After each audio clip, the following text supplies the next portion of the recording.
listeners. That should be the screen cap. This.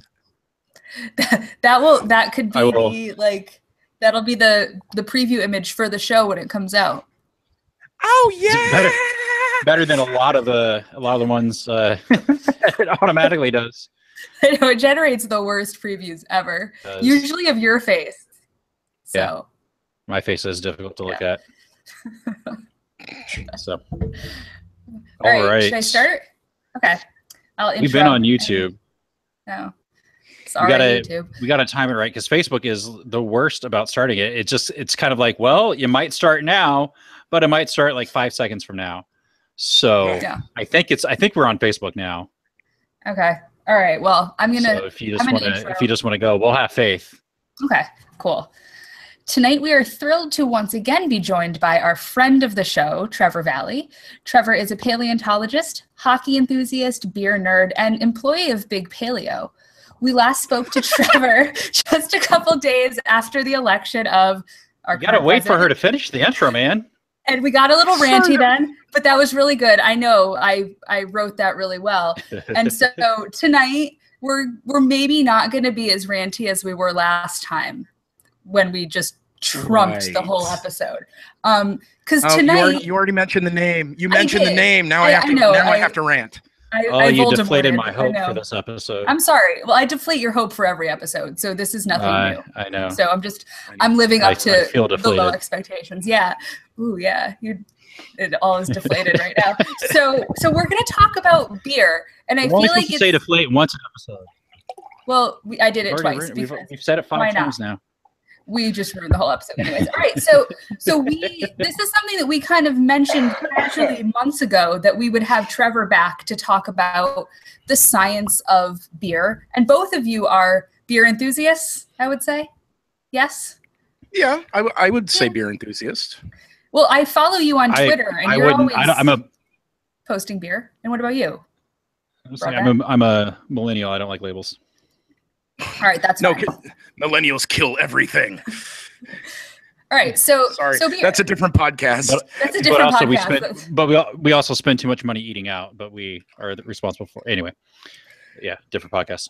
That's a different. Yeah, see, like you're gonna go on a whole rant about millennials and Applebee's or something. But that was an article recently, wasn't it? Millennials are killing Applebee's. It was millennials are killing Applebee's and B-dubs. I believe single-handedly propping up B-dubs right now. Just throwing that out there. You do. Well, I should say every Tuesday, every other Tuesday when I have my kids, because we swap weeks. But yeah, I mean, why not? Yeah. It's delicious. All right, talk about beer, guys. Applebee's is the worst though. Cool. Yeah, we can talk about beer. Yeah, go ahead, Dan. I mean, it's your show. I'm just a cicerone, man. But okay, what I want to know is, what are you drinking right now? Oh, that's a good question. This is good podcasting because you can actually, see it and hear it. It's Upland, which is a brewery down in Bloomington, about a half hour away from me, here in Indianapolis, called Bad Elmer's Porter. Fun fact: I don't like porters. It's the only beer that was in my house. Oh. So let's see. Like I had to default beer. Well, right now I'm drinking. So the brewery here in Anaheim does offshoots. So brewery Turo. This is called Gozas Are Red.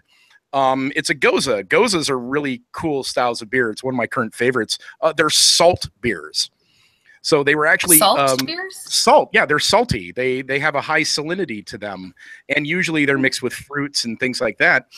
That sounds amazing. Oh, it's so good. It's so refreshing, especially here in LA where it's 100 and something degrees right now outside. But it's a dry heat. No. LA is not a dry heat. We have humidity, damn it, and it sucks. My hair just it does that in the humidity. It's horrible. Falls off. Okay. Right. Yeah.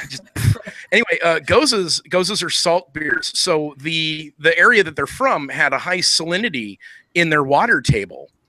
So when they started making beer, to start with, beer is the world's oldest alcoholic and most consumed alcoholic beverage.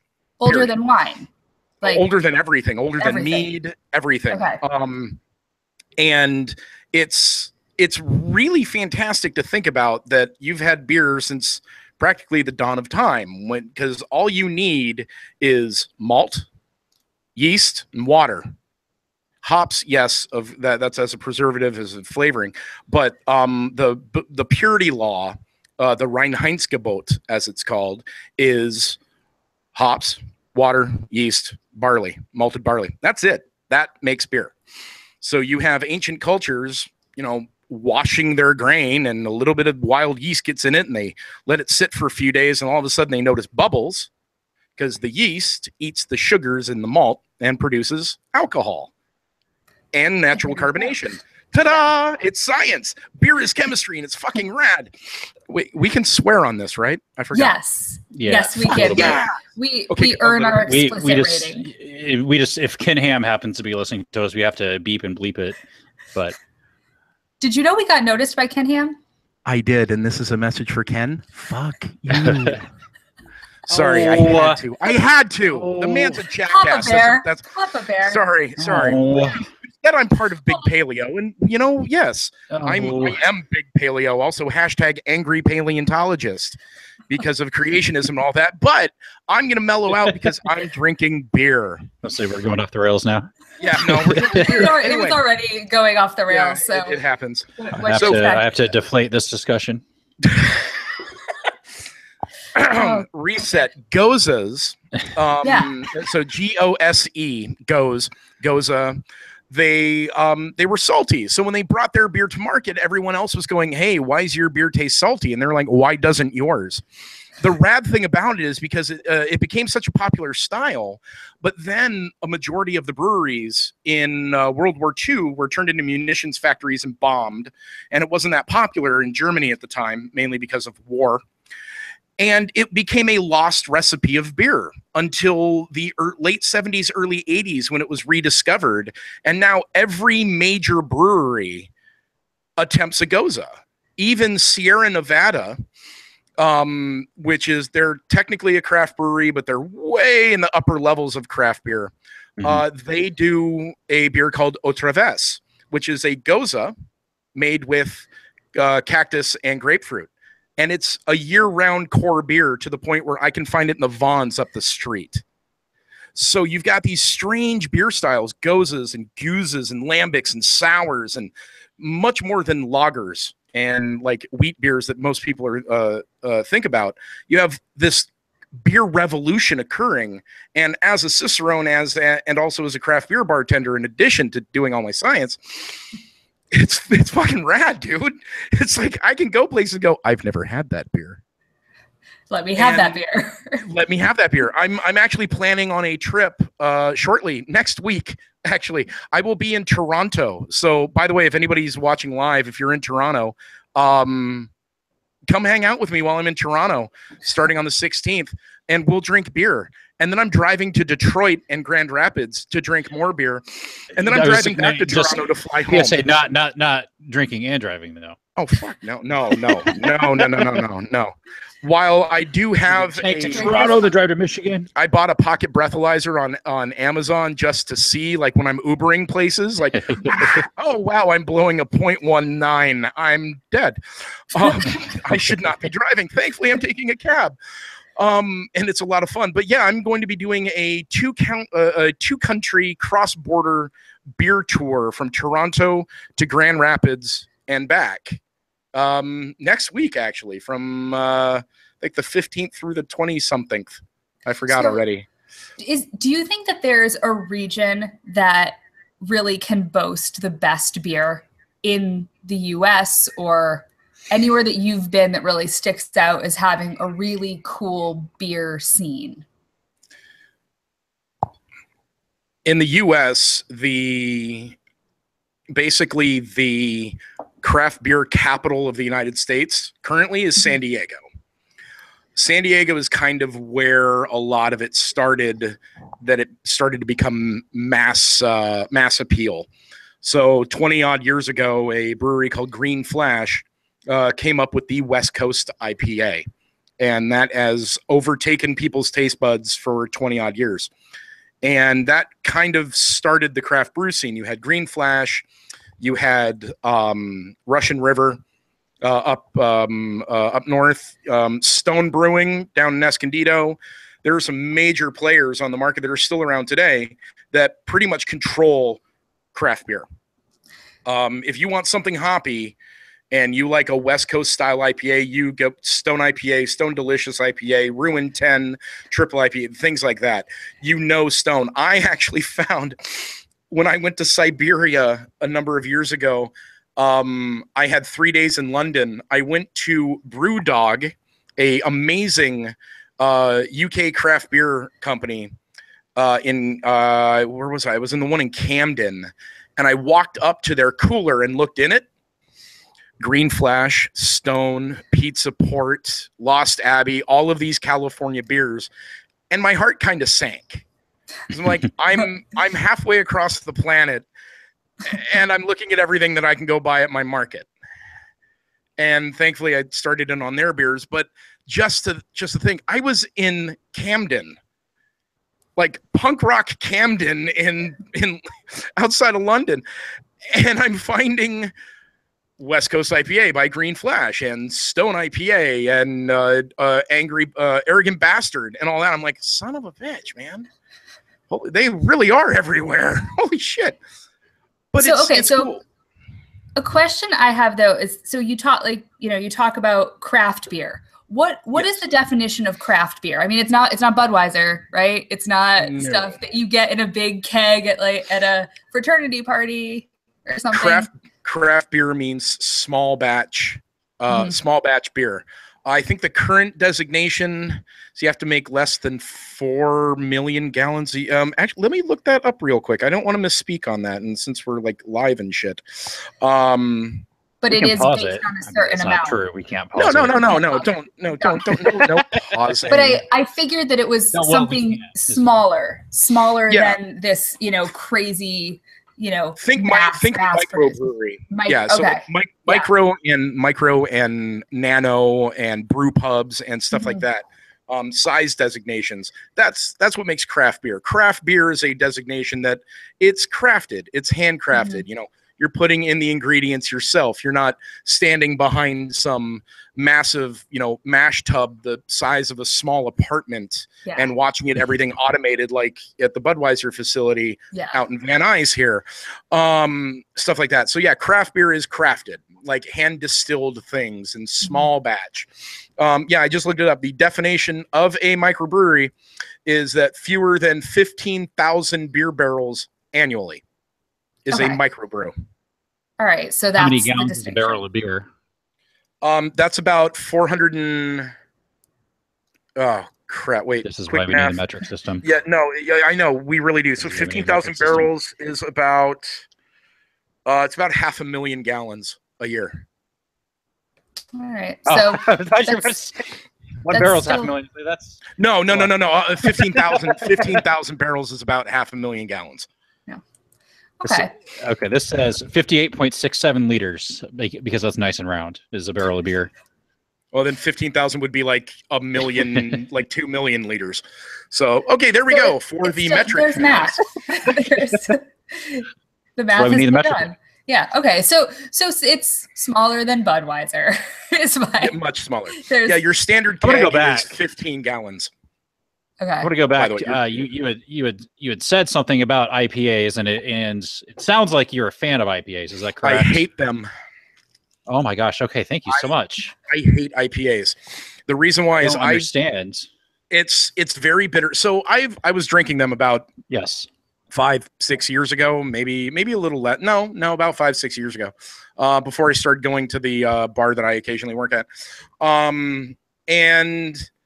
They were okay. They're bitter. They're hoppy. To me, hops, the rhizome of hops, for most people it tastes piney, like pine needles in the forest. And to me, it tastes like pine oil and resin and plastic and nasty.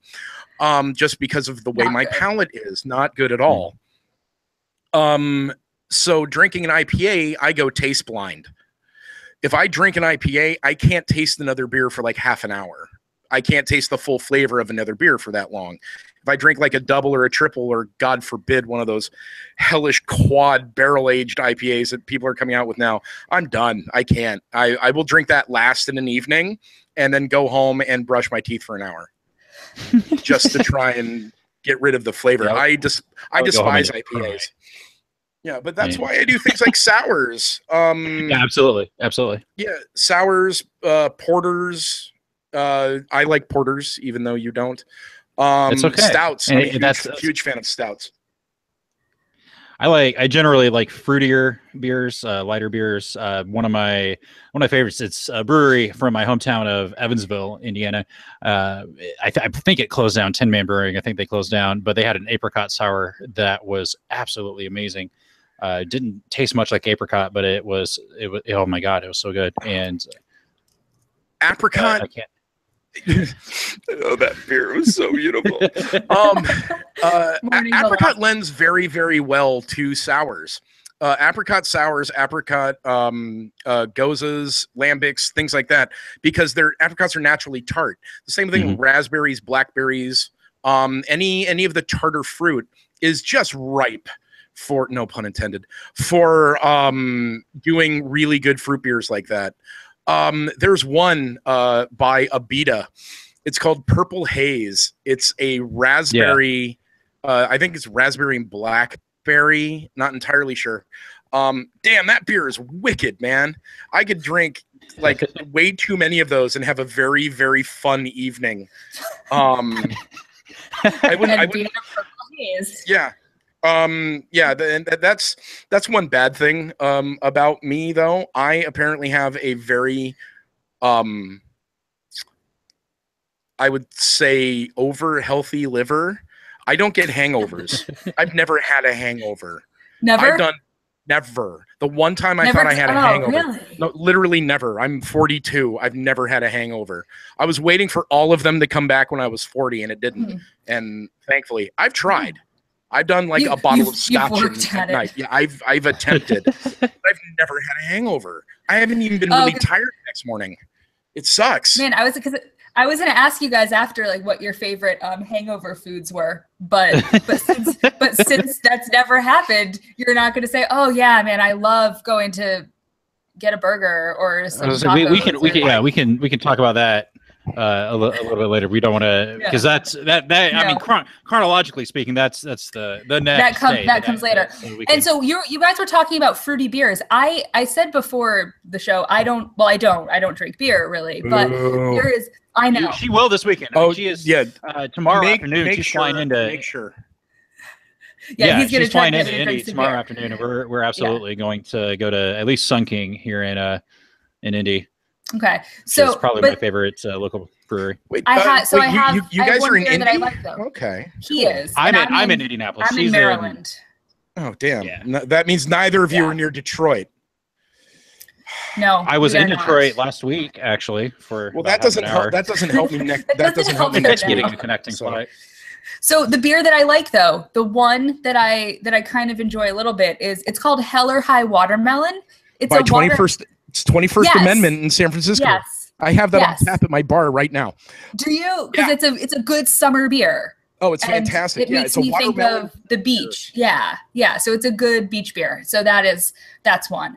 All right. So somebody asked us we got questions? Cool. We did. We got some questions. So Damien, who listens to our show, he said he'd like to hear about the difference in chemical compositions between beers. Like he's wondering, is there a difference between like porters, stouts, pilsners, IPAs? Like what makes them different from each other? Oh, that's actually Damien. You said Damien. That's a really rad question. Yeah. Well, what makes beer different beer is actually a bunch of different things. It's mainly on the types of malts used and the types of yeasts used. Naturally, because of the chemical reactions between those, the pH level will be different, and what we call IBU, or international bittering units, will be different. But let's take something simple like a blonde ale versus a stout.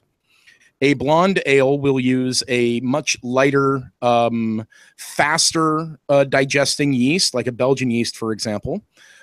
They tend to have more fruitier flavors because that's actually the yeast doing it. A true Belgian white or Belgian blonde doesn't have fruit added to it. So that like Blue Moon shit, no fruit in beer. No fruit in beer. I do not tell that to my girlfriend. That's her favorite beer.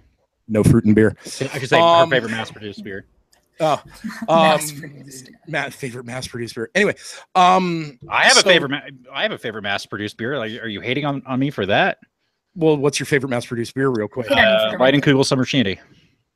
That's not that mass-produced. Leinenkugel's fantastic. It's pretty mass. I mean, do you have it out? You have it out in California, I assume. Oh, everywhere. But Stone is everywhere. So it's pretty mass-produced. Yeah. Mine's Budweiser Clamato. Oh my God, I've never had that, but it just sounds disgusting. So gross. Like I just threw up in my mouth. That sounds like what is it? What is it? Does it taste as awful? I mean, that sounds terrible. Like, I'm somebody that eats pizza rolls. I mean, like when I want to feel better about life, because I think this is just the worst thing I can eat. When I'm barbecuing, I'll drink one because I'm practically half Canadian, so I like Caesars Bloody Caesars more than Bloody Marys, and Clamato is nice. And What's I don't Bloody want Caesar. Bloody Caesar is a tomato juice, clam juice, celery, salt, vodka, in a nutshell. So it's not a Bloody Mary because clam juice is awesome. Anyway, so the Budweiser one, I hate right now. One, you make it really, really, really cold, and if I'm barbecuing, I don't want to be knocking back vodka because I'm over fire. That would be bad. So every once in a while, I'll knock back. I don't. It's only 80 proof, so it won't burn. Right, but I don't want to be drunk and falling into a fire. How's that?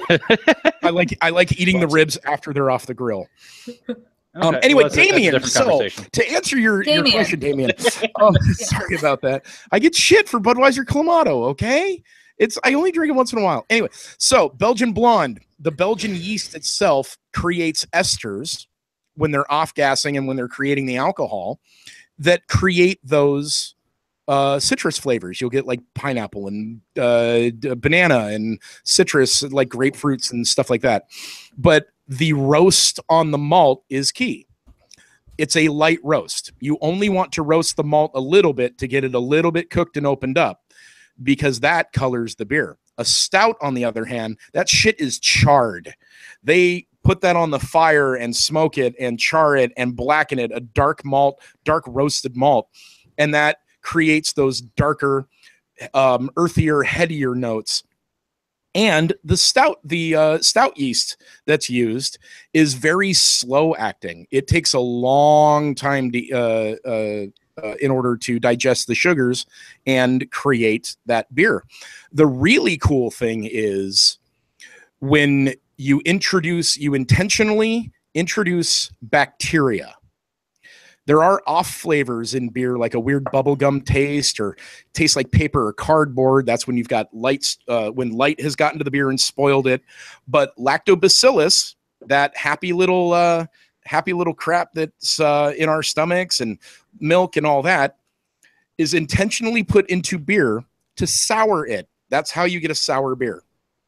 You are adding a lactobacillus bacteria to it. So to answer your question very succinctly, instead of droning on, it all depends on the ingredients, what makes the different styles of beer. If you want a goza, for example, you add salt, or you use salt water or a high salinity water. If you want a stout or a porter, a darker roast and those types of yeasts. If you want a Belgian blonde, you use those types of yeasts and lighter roasts. And the main difference between lagers, like Pilsners, for example, and ales, like a wheat ale, is the temperature at which they're fermented. Lagers are cold, ales are warm. That's about it. It really, that, all beer, Damien, all beer is chemistry. And you literally can go get a 5-gallon kit with the ingredients, and you can be a beer chemist in your own home. Home brewing is a major thing right now, and has been for about the last 15 years. I was going to ask about that. Have you ever, have either of you ever homebrewed beer? Yes. No. Yeah. I have a 5-gallon kit right back here that I'm waiting to open up. I'm going to do a Tar Pits Porter will be my first beer because I like dark beers. Tar Pits. Yeah, and you know, Yeah. Wait a minute. Yeah, Did I just notice a Jurassic Park poster behind you now? Jurassic Park poster, yeah. Damn it. What, is that bad? Back to beer. Wait, hold on. I think what he wants to say is most of the dinosaurs, at least in the movie, are not from the Jurassic period. I think maybe it was first complaint. Oh, you know what? Yeah. You know, Damien ended up having another question for you that had to do with dinosaurs, but we'll get to that because he wanted to know about. Yeah, because he wanted to know about the difference between paleontology in real life compared to the movies. And I think sort of the depiction of what. Do I look like Ross Geller? No. 2, you can't use radar. You can't use like shotguns and ground penetrating radar. And 3, we drink a lot. We're out in the middle of nowhere for a very long time. It's very sweaty, messy, gross, and takes a very long time. And you do not get paid nearly as. That's the one thing Jurassic Park had right. Because, you know, Alan Grant, he was running at grant money. He was running out of money, the whole thing. It doesn't pay very well. Thus, I'm a Cicerone and a bartender. But it's just like any science, it's not the romanticized aspect of it, be it chemistry or paleontology or even archaeology. Thank you, Indiana Jones. You're looking at something that has been cranked up rose-tinted glasses style by 12 orders of magnitude. Yeah. For the most part, we're stumbling around in dirt wearing 70-pound packs, looking for tiny little fragments this big to see where bone is, and then licking it to make sure it's bone, and then hopefully not swallowing it like I did one time. But that's a totally different podcast. So you're not just uncovering in one shot. Oh, here's an entire skeleton.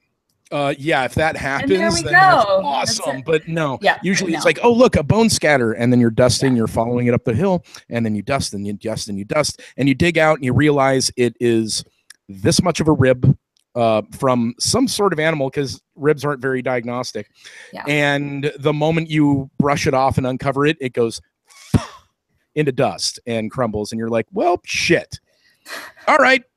Keep digging, keep walking. Yeah, it's not very romantic at all. So dig, walk, and then drink beer at the end of the day. Pretty much, yeah. That's it. Yeah. Welcome to paleontology. There you go.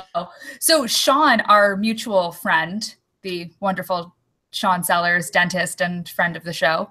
Hey! Yeah. Great. So Sean had a couple questions. So his beer question was, he said he's really into sours at the moment. So what sours would you recommend for him? He's looking for some recommendations. What's his geographic region? Is he in Lincoln? In England? No. Yeah, he's in England. Yeah. Okay. Oh shit. I'm not that up to date on English sours, but if you can get any domestic ones, things from Anderson Valley, the what's called the G&T Goza is fun. Gin and tonic Goza. If you can get some wild ales or sours from Lake Effect, they're up near Michigan, Toronto, that area. And well, honestly, you want really fun sours? The Brewery Turreau. I know they're at least national. I'm not sure if they're entirely international, but check them out. And hey, man, maybe I don't know. I'm going to be in Canada. I wonder what the shipping between Canada and the UK is. Drop me a line. Maybe I'll send you some. I'll try. There you go, Sean. Drop him a line. Maybe he'll send you some. So I will remind Sean to watch this so that he gets. Oh, he's not actually. Oh wait, no, he's asleep. Sean's asleep right now. I was gonna say it's probably like 2 Sean's been sleeping for a while, I would think. So I will send him a message to watch this tomorrow. Yeah, he's sleeping. So we have a couple more like dinosaur related and paleontology related questions. Okay. That kind of stuff. But is this on Facebook or on Twitter that people are sending these in? They submitted this on my Facebook a couple days ago. Yeah. I guess I should actually bother to maybe actually get Facebook at this point. Everybody's doing it. Everybody has Facebook, but you've been a Facebook. Yeah, you've been not on Facebook for a while, right? Yeah, Getting off Facebook. Yeah, we have the Facebook. Okay, I want to know though. Okay, so Dan, this is a real question for you because you've experienced a hangover. Trevor, what would you eat if you did experience a hangover? What's your hangover food? You had all the beer. Then what do you eat the next day? I mean, well, if I had a hangover, so a hangover is dehydration. I would eat something salty with a fuck ton of protein in it, because that would actually start cellular reactions better. It would increase your metabolism. So probably like salty ham and eggs, I would guess. I would stay away from breads and things like that, because the whole soaks up the alcohol. No, what does bread have in it? Yeast. What does yeast do? Eat sugar. Oops. Oh, I didn't think about that. People who ingest a large amount of bread before, during, and after drinking tend to actually have inebriated side effects last longer. So at least from my anecdotal experience with friends that overdo it on some of my beer parties, I would do something big and proteiny. What would you do, Dan? What do you do? Well, how much time do you have? I would think, I don't, how much time is a podcast? But when you right, when you bake the bread, though, that kills off most, if not all, of the yeast, does it not? It does, but there's yeast in the beer you're drinking. That's what I'm talking about. There's still sugar. Okay. Yeah, but even then doesn't. Whenever isn't that why there's a hard limit on how high the alcohol content can get, is because it gets to a point where the alcohol that the yeast is giving off actually kills the yeast off, and that's how you actually. No. Many beers are bottle conditioned or even keg conditioned. You can have live yeast cultures in beer. It just goes dormant because there's nothing to eat. The alcohol limit creates when they eat all the sugars. Right. Yeah. And that. Okay. So I think I understand what you're saying, because I thought it was an issue of the yeast dies off, because I know that's, or at least with the day I did of research on homebrew back when I was like 25 or 24, had like some component of that. Like that's how you get it carbonated, is you put in the right amount of yeast and then it kills off. But that's I didn't know. But that's natural carbonation is due to yeast. Gotcha. Right. And so to actually answer the question, like Trevor alluded to, the trick is if you're waiting for a cure, it's already too late. You're going to have a bad time, like I did this past Sunday after we got home at 5 a.m. Or back to the hotel at 5 a.m. That was our life this past weekend. I had meant to give a shout out to the Golden Monkey beer. It's ABV is 9.5. Golden Monkey from Victory Brewing. Well done. That's a bale drink all night. Yeah. Nice. It's like 8 ounce pour for $10. Yeah, that was such a deal. It's $2 a bottle from the grocery store that's about a half a mile away from my house. So yeah. Anyway, but that grocery store is not in Manhattan. So we drank that until about we closed down the one bar. Anyway, long story short. About like 3 people that like I only talked to online. I'm like, and I'm sitting there apologizing the whole time. You're like, I am so drunk. I am so sorry. I don't want to talk because I'm slurring my words right now, and I can hear myself slurring my words. So I'm so sorry. It was a funny night. It was funny. And I sent apologies to everybody. He's like, I didn't anticipate meeting any new people. I thought we were in our small little group of people. You didn't apologize to me. I never apologize to you for anything. True. I apologize to these strangers that are meeting me for the first time. Especially the one that's like, hey, come to this conference. I'm like, yeah, sure. Yeah. Anyway, topic of another podcast. Please forgive her. I apologize profusely to her. The next day was like, I'm sorry. There's a whole backstory to it too. Which is funny. But Again, so what do you eat? What do you eat the next day? What did you eat? You gotta plan ahead. You gotta stay hydrated going into it, and then Yeah. as you're drinking, you gotta keep yourself hydrated because it's like you said, it's the process. Not only you have just the alcohol that your body's trying to get rid of, and the effects of that after it metabolizes it, but also you've emptied yourself of water as you're drinking it because it's a diuretic. So you gotta plan ahead. You gotta stay hydrated as you're drinking. That's the trick. And if I'm not mistaken, the lighter the beer, the less alcohol it typically will have. And so, I mean, you're drinking less alcohol too. So When you say lighter, what do you mean? Lighter in as far as like Coors Light. Or okay, lighter as oh, got it. Yeah. Okay, I see. Because it's like I hear a lot. It's like, I only like lighter beers. It's like, okay, do you like them lighter in ABV? Do you like them lighter in calories? Do you like them lighter in color? Do you like them lighter in mouthfeel? Yeah, it's like I'm always interested to see what people mean by lighter. Because I think lighter, and I'm like, is very funny to me. Yeah, mouthfeel's a weird word. That's so weird. We're supposed to do our NPR at some point during the show, aren't we? So weird. I've had people want to use the word mouthfeel while actually like eating food, like chewing. I'm like, no, that's called texture. Mouthfeel is drinking. Texture is food. But it's like, oh, this cracker has an interesting mouthfeel. It's like, stop it. I don't want to use that word anywhere. Let's just no. Mouthfeel. Yeah. It makes me uncomfortable. On mouthfeel, yeah. I like it, but only in certain. Okay, yeah, I'm stopping there. Anyway, because I was about to say, lighter beers really, because Golden Monkey is a Belgian triple, and that's a really, really light colored beer. That's why I needed to ask what your clarification was, because I'm like, no, that's I think it's like 8.5%, 9% Belgian triple. It's 9.5. Yeah, I'm looking at it right now. 9.5. My bad. Oh, delirium. Delirium Tremens is a Belgian Golden Strong, and that's 8.5. That's right. God, I have too much beer in my head. It's a lot of beer knowledge. It's like people are like, "Have you ever had this?" I'm like, "Give me a second. I have to really think about that." The Rolodex of beer. Oh yeah, I use an app on my phone called Untapped. UNTAPPD, I think. Mm-hmm. And you track beers with it, and it's really cool. And they've turned it into kind of a game. Like you've got achievement badges. I got one. Yay. It's a hell of a lot of fun. Back in my day, we didn't need achievements when drinking beer.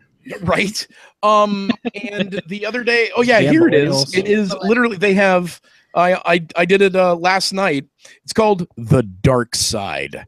Check into 10 different beers with the style of dark ale, Belgian strong dark ale, Euro dark lager, black IPA, etc., etc. And the badges are fun. I'm actually going for one. If you don't use Untapped, I recommend it because at first I didn't use it for like the badge game. I use it to track the beers that I was drinking and see which ones I liked, which ones I didn't. But does it like suggest beers based on? Yes. Based on how many you've had and which ones you've had, yes. Because I've had a metric fuck ton of IPAs, it keeps trying to suggest IPAs. I think I have recorded 179 IPAs alone on this stupid app. I'm actually looking at it right now. But the one I'm going for is my elite badge. Check into 2,500 distinct beers. That's 2,500 different beers. That's a lot of beers. I'm actually attempting to get that badge by the end of this calendar year. I'm at 1,968. You're working hard. I'm working hard, man. Because once I started noticing the badges, I'm like, by the way, if anybody from Untapped is watching this, you guys are sick with this badge shit, man. Because it's like fucking Xbox, like achievement unlocked. Oh my god, that's what it is. It's for the Xbox generation. It is. It's for the millennials. Mm-hmm. It's millennial drinking. That's absolutely that's absolutely a thing that started with gamers, and I mean it's how to get me to keep playing the game. Right. It's like, ooh, I've got the Los Angeles Beer Week badge and the Independence Day badge and the American Craft Beer Week badge. And like, yay, this is fun. And then they instituted venues. Like, oh, I have to drink, what is it? Check in a beer at 5 different venues categorized as a wing joint or fried chicken establishment. So I have to go find like a wing joint and have like 5 different beers, or I'm sorry, 5 different a beer at 5 different wing joints. Yeah, it's becoming a game, and I kind of fucking hate it, and I love it all at the same time. Yeah, let's see. My current recommended beers are an IPA, a double IPA. Oh, a Saison. That's cool. Ew, by Angel City. They suck. And they're here in Los Angeles. Careful. They might be a sponsor of the show at some point. I'm sorry, don't. Angel City, they're and see, that's the thing. And that's the interesting thing about craft beer. There are people absolutely with favorites. Like there are diehard fanatics for things like Monkish or Stone, or out here in LA, Golden Road. That I don't understand. Golden Road is Budweiser. They were actually bought by Budweiser a couple of years ago. And they tasted like it too. But God, really, they're recommending all. I have one Saison, everything else is an IPA. Try the Arts District LA IPA, or Crazy Gideon from Arts District, or Nose Job from Boomtown. I don't like IPAs, god damn it. Anyway, they are the worst. I think they're worse than ISIS, actually. Wow. So does that mean Hobby Lobby is fronting the whole IPA market as well? Oh, fuck. Oh, you just like blew the lid off of that. Oh, man. Yeah. We could go on this tangent and explore it. I don't know that I have the energy or creativity to say things like chemtrails are make that frogs gay. Oh, Alex. I was at a gun range earlier today. We drove by a Hobby Lobby. And I'm like, oh my God, hey, look, I wonder if they have any ISIS tablets in there. Sorry. Tangent again. Let's deflate the situation. Always tangents. And you know what's funny though, is Dan never answered my question. He never told me what he would eat. What do you eat after a hangover? My answer is just a burger and fries.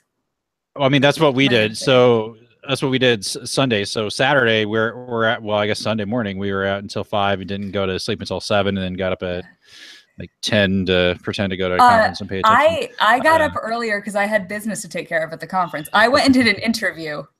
Business. Yeah, you did the interview that I was supposed to do. I went and took care of business. So yeah, I was. But see, I didn't have a hangover. To a lot of nasty messages. Where the fuck are you? Oh, okay. Well, yeah. Sorry. Yeah. She's doing your job. But that's why I'm here, to save his ass. That's it. Or 80% of the pay. But we ended up going to, I forget where we went, but it was fantastic. And I forget what kind of really good burger I had. Black Iron Burger, I think it was called in New York. But it was super good. It's pretty close to FIT. Yeah. But yeah. Delicious. So yeah, just something kind of greasy, and like you said, protein, a minimal amount of bread. Yeah. Or just carbs in general, because that'll make you feel bloated. Oh well, it makes you feel like, okay, I'm kind of treating my hangover-ish symptoms, maybe. Yeah, but you're just really treating yourself, like, probably moderate dehydration, and your body needs to detox itself. Water, electrolytes, protein, and rest. Yep. That's what I would recommend. Yep. That's what I would do if I had a hangover. If you had a hangover after you untapped all of the beers and burned your badges. We'll see what happens in Toronto. Oh man, Well, you can report back to us, and we can report to our listeners if you do in fact get a hangover on your beer, the moment when you drink. I'm skeptical of this claim, because there's no way your liver can. I mean, even if it's like doing double overtime, you're processing 2 ounces of alcohol an hour. Yeah, I'm but I'm drinking a lot in an hour. How long? So when you finish drinking, how early are you finishing? And then also, how long are you sleeping? Because my hypothesis is that you are sleeping through the negative effects. I've woken up. Okay, I have fallen asleep and woken up and still been drunk, but I've not had a hangover. I mean, I don't hydrate, like I don't overhydrate. I'm not drinking like 2 glasses of water for a beer. I don't know about all and this. Normally I do. We bring you on our show. Do you want me to chug a few bottles now? And you sit here and you lie to us. Dan's just trying to be a skeptic. Dan's just trying to be a douchey skeptic right now. I don't know. It could also be because I am very acclimated to warm temperatures and dehydration scenarios, being out in deserts and all that a lot, and doing a lot of field work, and I sweat. So your body has easily. Evolved. Maybe, I don't know. I don't know, but I have gone. You turned into some fucked up like superhero. He's a superhero. I'm drunk, man. He's a beer drinking superhero. We have a different word for this called alcoholic, I believe. But continue. I will not shy away from that label. However, it is my opinion that alcoholics go to meetings. I am a drunk. No offense to any of the recovering alcoholics out there. More power to you, man. I think the episode I don't fucking have it. I don't got that willpower, man. I couldn't go, you know what? It's like I have a hard time not smoking.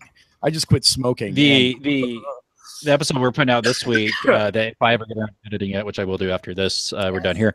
The episode we're putting out this week is actually with John Stewart, not like the John Stewart, but a John Stewart from the band Sleeper. The Britpop, yeah. Band, and we actually talked a lot about secular alternatives to AA, and I forget the name of the substance or drug or medication that he referred to, but it was something like 80% of people who use this drug, somewhere it's like 80 to 90, or we'll say 85, that use this drug actually are able to stop using alcohol altogether. Like it becomes under the control thing where that's rad. They can control it as opposed to because just completely blocking out something, you're still letting that thing control you by avoiding it completely. But anyway, see, it was an interesting podcast conversation. I'm looking forward to listening to that because I'm always interested in that because I do not. I mean, it's like, those who are alcoholics don't consider themselves alcoholics. No, yeah. I don't need to drink. I don't have to like wake up in the morning and have a beer before I go out, and all that. And no, I like the taste. It's kind of part of my job. And the thing is, I'm not drinking entire like 750s of beer when I go out. I'm tasting beers. I'm having 2, 3, 4 ounce pours. So I'm not knocking back like whole pints of beer every time. You're not doing what we did Saturday night. No. Like last night, I finally went and saw Wonder Woman. Yay! Was it good? It was good from what I remember. I was really, really tired and I was kind of dozing off. Mm-hmm. That was rad. And I went to a place here in Hollywood called Stout, and I had like 3 4-ounce beers, like half pours, tiny, like 3 to 4 ounces, and that's it. And the beer parties I have, we knock out fucking 40 some odd bottles sometimes, but there's 20 of us and we're having 3 to 4 ounce pours. So that's I think maybe that's my secret. But I have gone on benders where I'll be knocking back rum and cokes for a few hours and then go to a tiki bar and then go to a beer bar and wake up half dressed with a puddle of drool on my pillow and go, the fuck happened?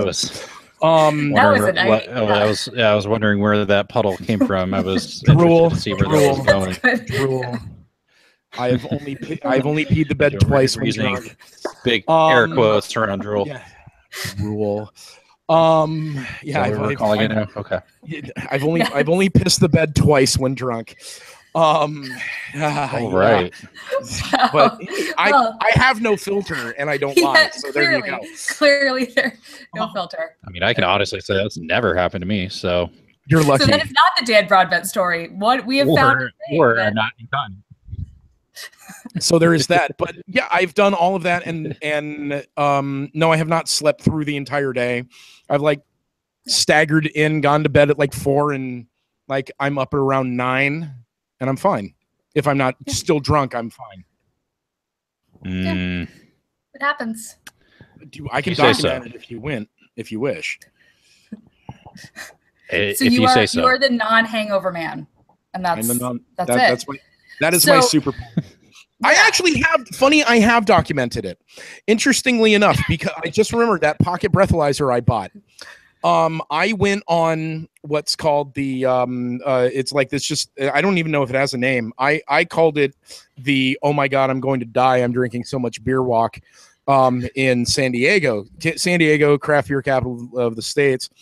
I was in North Park, and just on this one street they've got a metric just stupid amount of breweries, and I walked from one end of North Park to the other, drinking at each bar and each brewery along the way. By the time I got back to my initial point, I used my little breathalyzer, and I was blowing something like literally it was like a 0.19. It was terrifying. I got a cab. Crazy. Yeah, it was like this is really intense. And I was staggering drunk. Order a lift, go back to my hotel. An hour later, I blow it again, and I'm at a 0.09. See, the thing about those, this is a police grade backtrack. It actually goes down. It goes down to the 100th or 1,000th. So I was actually like a 0.097. So I was basically at a 0.1. But dropping from a 0.19 to a 0.1 after about an hour, that's pretty damn impressive. Well, but it also with those with like a works miracles. Yeah, with a PBT like that, it also works if like you've taken a drink in the last like 5 minutes or so, it can give you a higher rating than what you actually have. I do not take it if I drank. Believing all this. Sorry, man. If I drank anything or ate anything within 15 minutes, I don't use it. I wait a minimum of 15 minutes before using it, as per the instructions, because I RTFM. I had a portable one like that when I was in college too, but I think the highest we ever got was like 1.4. I think mine says like at 0.19. I took a screenshot of it, and it said "you are unconscious," and I'm like, no, I'm not, because I just took a screenshot of this. It's one of those things. I don't know. I want to like go and like be studied, like be locked in a lab, and please, someone that needs a grant in alcohol abuse or something, find me, message me, have me drink a lot and see what is going on. Because we have a test subject here. I want to see, and for and hashtag for science, you'd have to do it with beers, do it with different kinds of beers, like the next day or next week, and then do it with liquor, do it with wine. So I mean, we're talking this is an extensive study. This is a longitudinal study. I'm down. Yeah. I'm totally down. Please, by all means, take my blood and just do it. I volunteer to be involved too, as the control group, but I would be happy for science to participate. All right, so I have one final question to wrap this up, and this is from our friend Yvette, also known as Cybabe. Holy shit, no. So her question is, she wants to know if you'll go to her birthday party on July 8th. Yeah. Oh shit. We love Yvette. She's our friend. I really like, I forgot to wash my hair. I'm busy. What hair? I know that. Thank you. That was the joke. Oh, sorry, I missed that. He's like, Yvette. No, because I'm so excited. Funny enough, I just saw on Instagram, she just went on the Joe Rogan podcast as well. Yes, she did. Yeah, so yay, we have more to talk about too. The cool thing is the other day, so we follow each other on Twitter, and the other day she was going off so expertly in one of her articles about chiropractic, and somebody called her Darth Cybabe. And she posted that on Twitter. I'm like, I'm buying you a lightsaber, because come on. And you know, they did not mean it. They didn't mean it nice. They're like, you know, you're an evil, like, force wielding, you know, bitch of doom kind of thing. I think fuck that, embrace it. And so I'm like, I'm buying you a lightsaber, and she's like, like, interesting. And then she invites me to her party, and before the invite to the party, I bought the lightsaber. Oh my God. Yeah, you're getting a damn lightsaber on Saturday. I already told you. That's awesome. Yes, I am totally coming to the party, and I am going to be wearing dinosaur socks.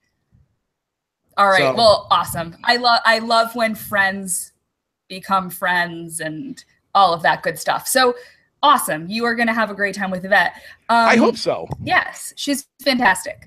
She's the best. So, all right, for our listeners that are not yet following you on the internet, where can they find you? I am on 2 of the social media thingies, and it's the same address on both. I do not have a Facebook account, but you please find me on Twitter and Instagram at Tattoos and Bones, TATTOOSANDBONES, all spelled out. And yeah, I'm kind of hard to miss, because I've got, like, you know, multiple piercings. I'm covered in tattoos, and I'm a really angry paleontologist. So if you're ready for that, then by all means follow me on both of those. Instagram, I'm kind of like, yay, look, beer, and I'm shooting guns, and everything is fun, yay. On Twitter, I'm like, you're a fucking flat earther, you need to die. So no.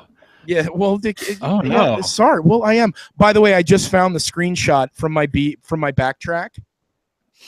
I had completely forgotten about this one that actually says you are unconscious.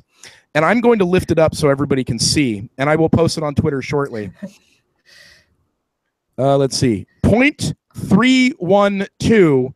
You are unconscious. Like, how are you alive? That's was that your phone or what sort of device was that? That's the backtrack that Bluetooths to my phone. Right there. Yes, like, what 312. I blew a 0.312 in San Diego. How does that even happen? I don't know either. I don't know. But I did it 4 times and blew the same thing 4 times. So that's a thing that happened. So we'll leave our listeners with that. Thank you for coming on our show. You're welcome. Come back some other time. Talk about something else. I would love to, and I won't have the rock band mic that time, because I mean, it's all like sorry, yeah, it's the best I got. I haven't done the whole podcast Kickstarter shit yet. So, but hey, thanks a lot. This rig that I have here, total. The thing is like $26 with the mic, with the cord, and then I got a Phantom Power for, I think the Phantom Power is like 30, so it was actually cost more, but $50. Dude, it looks like I know what I'm doing. Yeah, I don't know. Yeah. Is this right? Do I even need that? I don't think I need that. Who cares? I don't know. Doesn't matter. But you look like I can you know say what you're Peter doing. Piper picked a pepper. Yeah, so that's that, man. Thank you so much for having me on again. You know, Natalie, Dan, this is fucking awesome. Anytime you want me on, I'll pop on. Awesome. Thank you. Thank you so much. All right. Stop the recording, Dan. No. It doesn't work to tell me to. You're not the boss of me. I'm the man. Well, but you need to stop, because I need to go finish packing for my trip to you tomorrow, Dan. So. Oh, that's right. Yeah. So you're going to be here at what, 2 tomorrow? Like 2:15, I think I get in. Yeah, I'm leaving here. Well, I'll be at work until 4 at least. Yeah, I'll hang out with Emily. Yay. Yeah. Okay. Ooh. I actually posted that image to Twitter on May 31st of this year at 4:07 a.m. So that's why you didn't remember. That's why I didn't remember that. I thought it was like 0.19, 0.20, 0.31.2. You are unconscious. You were unconscious, but you weren't. See, and I'm reading. Of course, I went to, and this is the Backtrack website. It says the highest BAC ever recorded is 0.914. Holy shit. That was in December 2004 with a 67-year-old man named Plovdiv. Oh, I'm sorry. No, that's a city of Plovdiv in Bulgaria. Was taken. He was taken to a hospital and treated for minor injuries. He suffered in a car accident. Of course, there were minor injuries because he doesn't know where he's at, so his muscles can't tense up before he hits something. I mean, it's like what is alcohol poisoning? I guess. I don't know. I know over 0.2 is. Ooh. Let's see here. Alcohol, or let's see, this is going to take. Alcohol poisoning, BAC. Overdose. Oh, here we go. What is considered a deadly blood alcohol level? A range of 0.35 to 0.40 usually represents potentially fatal alcohol poisoning. Holy fuck. Oh, wait. Estimate blood. Remember, I'm also a fat guy. So yeah, this says 0.31 to 0.45. This is what on this is an NIH website. It says that 0.31 to 0.45 range, loss of consciousness, danger of life-threatening alcohol poisoning, significant risk of death in most drinkers due to suppression of vital life functions. Fascinating. So based on these this metric here, I was probably close to 0.2 Saturday night, based on what I'm reading here. If not over. That was a lot of so I'm currently at a BAC calculator, and 25 standard 5% 12-ounce beers over 2 hours, with me being 310, is an estimated BAC of ta-da. Wait, no, calculate estimate. 0.27. 25 beers in 2 hours. Does that seem correct? I'm still skeptical here. That seems pretty correct, I would say. Let me see what 20 glasses 25-ounce glasses of wine would be. 20 glasses of wine over 2 hours. And how many glasses are in a typical bottle of wine? Because Four? Okay, because I say Emily and I always do, like, each one gets half the bottle. Yeah, so 4 glasses of wine. So 25-ounce glasses of wine over 2 hours. I weigh 310. That at rough BAC estimate is 0.21. 20. How about 20 1.5 ounce shots? It should be the same because that's how BACs work. Yeah, so 20 shots over 2 hours with my weight, 0.21. So yeah, I was 0.34 pretty heavily.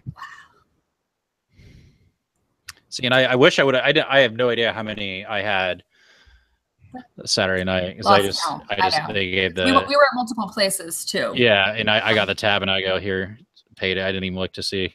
Yeah. How many were on it. That's kind of how it was. BAC and alcohol burn-off levels are different in everyone, depending on amount and type of food in the stomach, amount and type of drugs or prescriptions, your liver function, percent of body mass, body fat, age, and past drinking experience, and gender and race also play a role. So yeah, experience drinking. Well, Dan, we will drink responsibly this weekend. Nah, fuck it. We're doing a live show, and we haven't fully prepped for it yet, so we actually I've done a good deal of prep already. Dan. I have. Yeah. Good for you. I do my thing. Right on. Yep. Yeah. I don't prep at all. I mean, at all. I literally was at a gun range for the last 6 hours before I got back into my apartment at about 4:45 Pacific time, and then grabbed my thing. headset. Yeah, no, grabbed my headset, and then like it busted and failed. I'm like, fuck. So that's why I was a little late. Sorry. No, we're always a little bit late too. We were a little. I mowed my grass right before because I realized I didn't want to do it this weekend whenever I have people here, and I hadn't done it in about a week and a half. So. Yeah.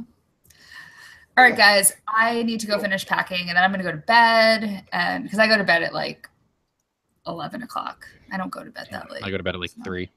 I know you stay up really late. I know. Yeah.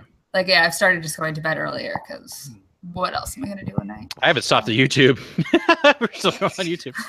All right, stop everything. On YouTube. Stop the Zedcaster. Yeah, Stop the thank you. Zedcaster. Thank you for watching.